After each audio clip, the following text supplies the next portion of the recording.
Sometimes there's no one else who loves me like you used to. Sometimes we're not ourselves. There's no... Assalamualaikum warahmatullahi wabarakatuh. Saya Hanifah Ramadanti dengan NPM 190104 perwakilan dari kelompok 2 yang akan menyampaikan judul makalah kami yang berjudul Nilai-nilai keagamaan atau moral pada anak usia dini.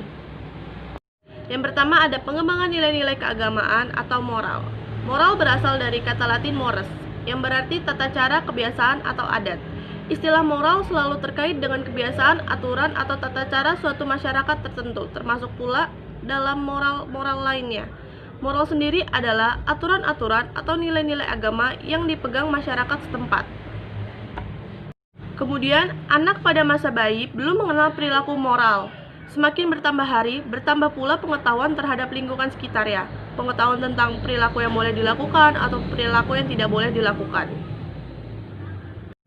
Orang tua dan orang dewasa lain yang terlibat dalam pendidikan anak harus mengajarkan pada anak perilaku apa saja yang benar dan kurang sesuai dengan aturan atau kebiasaan setempat. Selain itu, anak juga harus diberi kesempatan untuk turut ambil bagian dalam kegiatan kelompok, sehingga anak dapat belajar berbagai perilaku yang sesuai dengan harapan kelompok atau orang tua tersebut. Terkait dengan kompetensi moral dan nilai-nilai agama pada anak dijabarkan lagi secara rinci dalam beberapa indikator perilaku semenjak usia 1 hingga 6 tahun sebagai berikut.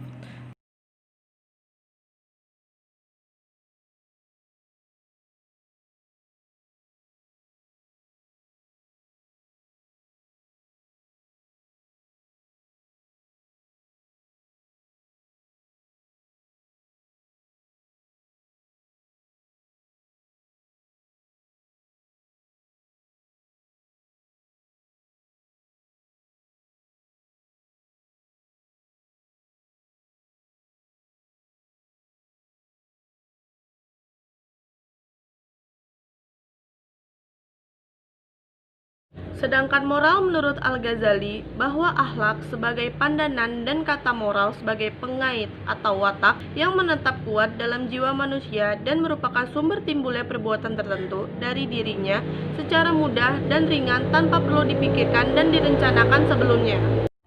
Yang kedua ada hakikat anak usia dini. Anak usia dini adalah anak yang baru dilahirkan sampai usia 6 tahun. Usia ini merupakan usia yang sangat menentukan dalam pembentukan karakter dan kepribadian anak.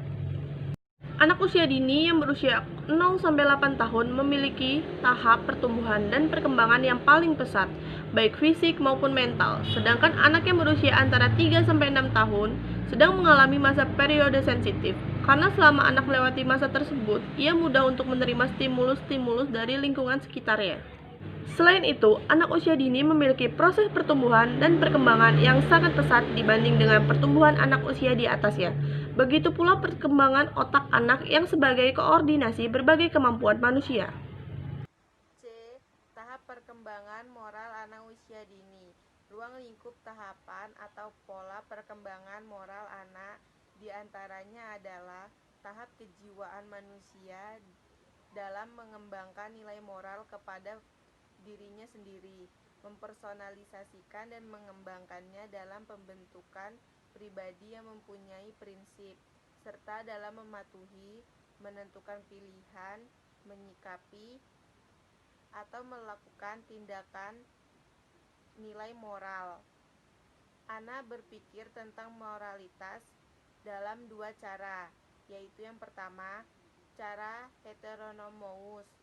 Ana usia 4-7 tahun, di mana Ana menganggap keadilan adalah aturan sebagai sifat-sifat dunia yang tidak berubah dan lepas dari kendali manusia. Yang kedua, cara autonomous. Ana usia 10 tahun ke atas, di mana Ana sudah menyadari bahwa aturan-aturan dan hukuman itu diciptakan oleh manusia. Pengembangan moral anak usia prasekolah berada pada tingkatan yang paling dasar, yaitu penalaran moral prokonfesional. Pada tingkatan ini, anak belum menunjukkan pengembangan nilai-nilai moral. Pertimbangan moralnya didasarkan pada akibat-akibat yang bersifat fisik dan hedonistik. Ada 4 area. Ada 4 area perkembangan yang perlu ditingkatkan dalam kegiatan pengembangan atau pendidikan usia prasekolah, yaitu perkembangan fisik, sosial emosional, kognitif, dan bahasa. D. Prinsip-prinsip pengembangan nilai-nilai moral keagamaan terhadap anak usia dini.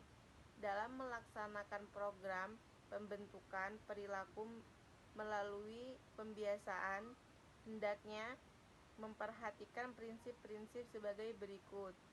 1. Guru menciptakan hubungan yang baik dan akrab sehingga tidak ada kesan bahwa guru adalah figur yang menakutkan bagi anak. Yang kedua, guru senantiasa bersikap dan bertingkah laku yang dapat dijadikan contoh teladan bagi anak. Yang ketiga, memberikan kesempatan pada anak untuk membedakan dan memilih mana perilaku yang baik dan mana yang tidak baik. Guru sebagai pembimbing hanya mengarahkan dan menjelaskan akibat-akibatnya. Yang keempat, dalam memberikan tugas kepada anak agar diusahakan berupa ajakan dan perintah dengan bahasa yang baik. Yang kelima, tahap anak menunjukkan perilaku bermasalah. Peran guru adalah sebagai bimbingan dan bukan penghukum.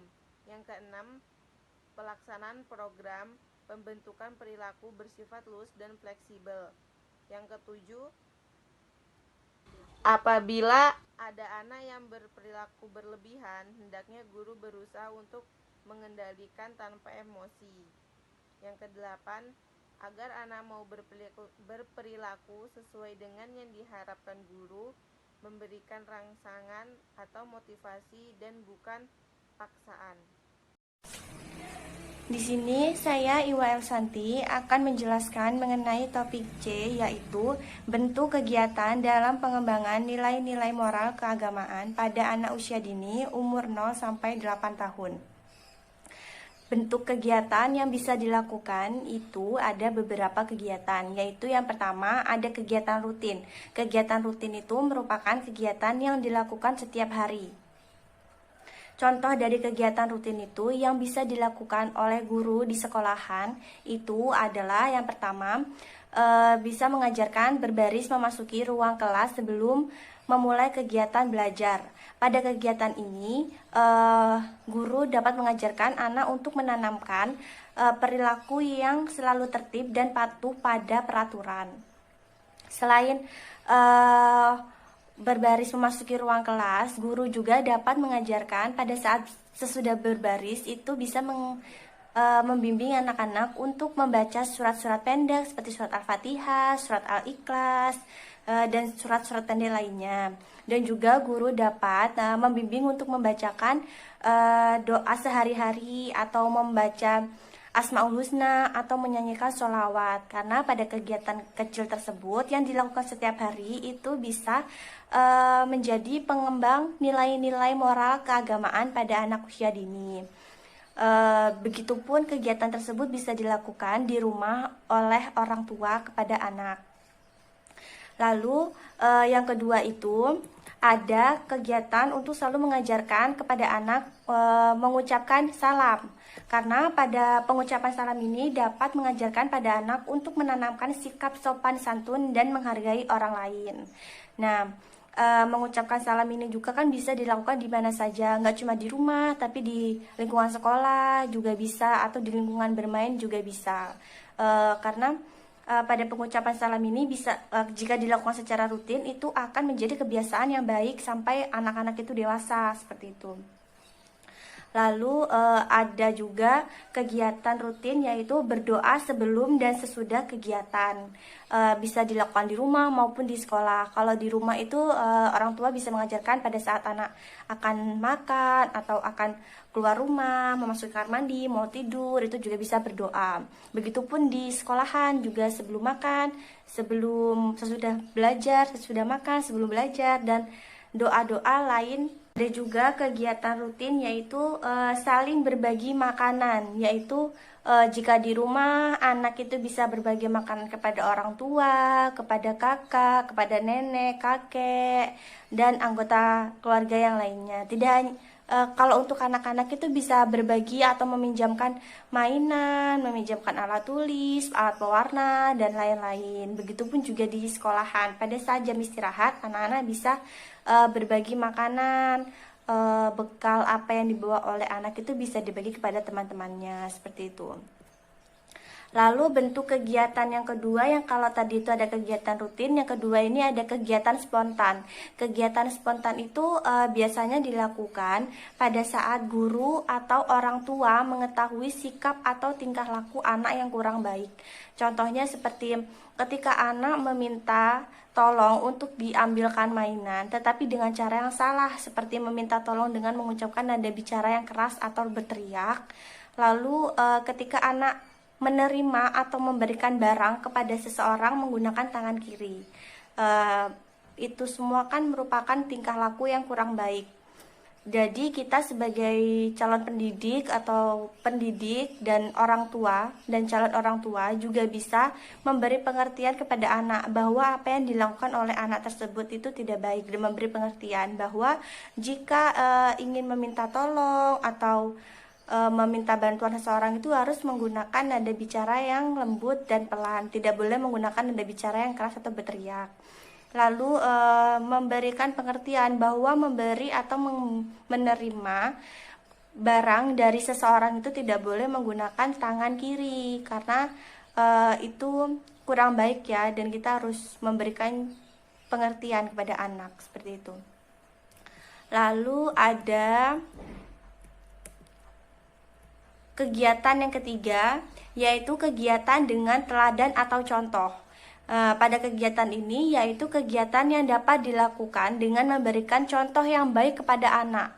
Nah, kita sebagai calon pendidik ataupun yang sudah mengajar sebagai bunda atau guru di pendidikan anak usia dini maupun orang tua dan calon orang tua harus memberikan contoh dan teladan yang baik kepada anak-anak.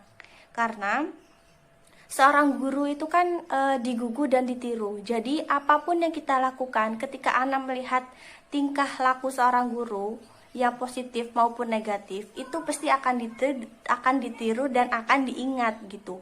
Jadi kita sebagai orang dewasa, sebagai orang tua, sebagai guru harus memberikan kegiatan-kegiatan yang positif gitu. Jadi harus bertingkah laku yang baik gitu. Nah, dari kegiatan memberikan contoh yang baik ini juga merupakan suatu pengembangan nilai-nilai moral keagamaan pada anak usia dini, seperti itu.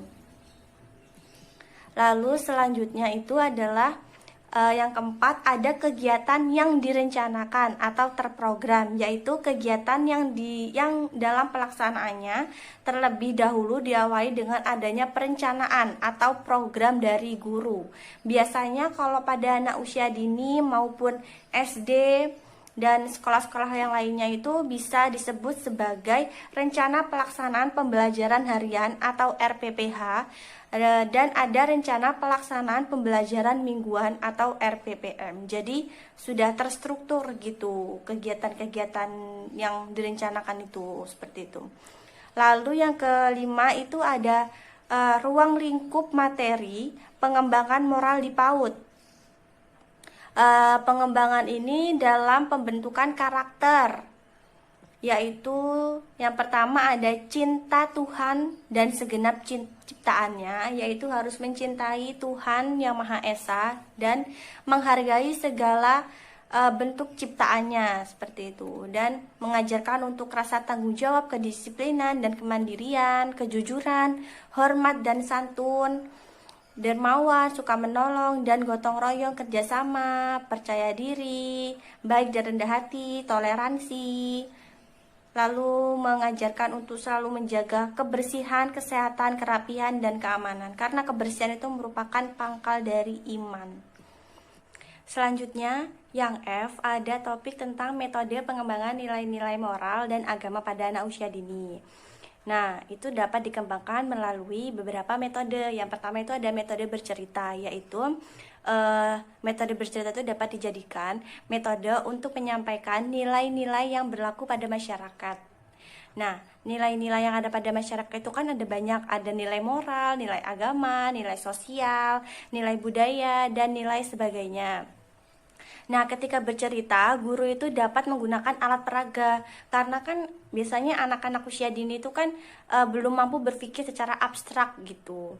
Terus yang kedua itu juga ada metode bernyanyi. Metode bernyanyi ini adalah suatu pendekatan dan pembelajaran secara nyata yang mampu membuat anak gembira dan senang. Karena kan pasti anak itu suka banget sama yang namanya bernyanyi ya. Jadi pada saat guru mengajarkan dengan metode bernyanyi itu, anak dapat diarahkan pada situasi dan kondisi psikis untuk membangun jiwa yang bahagia, senang menikmati keindahan, terus juga dapat mengembangkan rasa melalui ungkapan kata dan nada, dan juga pesan-pesan pendidikan berupa nilai dan moral yang dikenalkan kepada anak tentunya tidak mudah untuk diterima dan dipahami secara baik gitu. Terus yang ketiga itu ada metode bersyair. Pada pendekatan ini pembelajaran melalui kegiatan membaca sajak merupakan salah satu kegiatan yang akan menimbulkan rasa senang, gembira, dan bahagia pada diri anak. Secara psikologi anak, taman kanak-kanak itu sangat puas, maksudnya pendidikan anak usia dini, taman kanak-kanak sangat haus dengan dorongan rasa ingin tahu, terus ingin mencoba segala sesuatu yang baru, dan ingin melakukan kegiatan yang belum pernah dialami sebelumnya oleh anak gitu. Jadi pada kegiatan bersyair ini juga guru dapat menanamkan nilai-nilai moral kepada anak, seperti itu. Yang keempat ini ada metode karya swasta, yaitu metode ini bertujuan untuk mengembangkan aspek perkembangan pada anak pendidikan anak usia dini maupun taman kanak-kanak yang sesuai dengan kebutuhannya. Lalu yang kelima ada metode pembiasaan, yaitu pada metode pembiasaan ini terkait dengan penanaman moral. Lebih banyak dilakukan melalui pembiasaan tingkah laku dalam proses pembelajaran. Misalkan pada berdoa sebelum dan sesudah belajar, dan kegiatan yang tadi sudah saya jelaskan pada bentuk kegiatan pengembangan nilai-nilai moral keagamaan pada anak usia dini. Keenam itu ada metode bermain. Metode bermain itu ternyata banyak sekali terkandung banyak nilai moral. Contohnya itu anak mau saling mengalah, terus anak mau belajar bekerja sama dengan teman ketika bermain, terus ketika temannya jatuh, dia mau saling tolong menolong, terus mau antri, mau menghormati satu sama lain dengan teman, seperti itu. Lalu yang ketujuh itu ada metode outbound, yaitu merupakan suatu kegiatan yang memungkinkan anak untuk bersatu dengan alam. Melalui kegiatan outbound juga, anak itu akan dengan leluasa menikmati segala bentuk tanaman, hewan, dan makhluk ciptaan Allah yang lain. Dengan cara ini juga kita bisa mengajarkan tentang anak banyak sekali cara-cara atau pengembangan nilai-nilai moral keagamaan pada anak usia dini, seperti itu. Nah, yang kedelapan itu ada metode bermain peran, yaitu metode yang salah satu metode digunakan dalam menanamkan nilai-nilai moral kepada anak usia dini. Dengan bermain peran, anak akan mempunyai kesadaran merasakan jika ia menjadi seseorang yang ia perankan dalam kegiatan bermain peran tersebut. Terus yang kesembilan ada metode diskusi, yaitu metode untuk mendiskusikan tentang suatu peristiwa. Biasanya dilakukan dengan cara siswa diminta untuk memperhatikan sebuah tayangan dari CD, kemudian setelah selesai siswa diajak berdiskusi tentang tayangan tersebut, tentang apa sih yang sudah anak itu lihat dari tayangan dari CD tersebut. Terus juga bisa bertukar pikiran gitulah. Pokoknya kita sebagai guru tuh harus menanyakan apa saja sih yang sudah ia lihat di tayangan CD tersebut, seperti itu. Terus yang terakhir itu ada metode keteladanan, yaitu menurut C.P. Cahyono, guru moral ideal adalah yang dapat menempatkan dirinya sebagai fasilitator, pemimpin, orang tua, dan bahkan tempat menyadarkan kepercayaan serta membantu orang lain dalam melakukan refleksi. Sekian materi yang bisa kami sampaikan. Jika ada salah-salah kata, kami minta maaf. Pada Tuhan kami mohon ampun. Wassalamualaikum warahmatullahi wabarakatuh.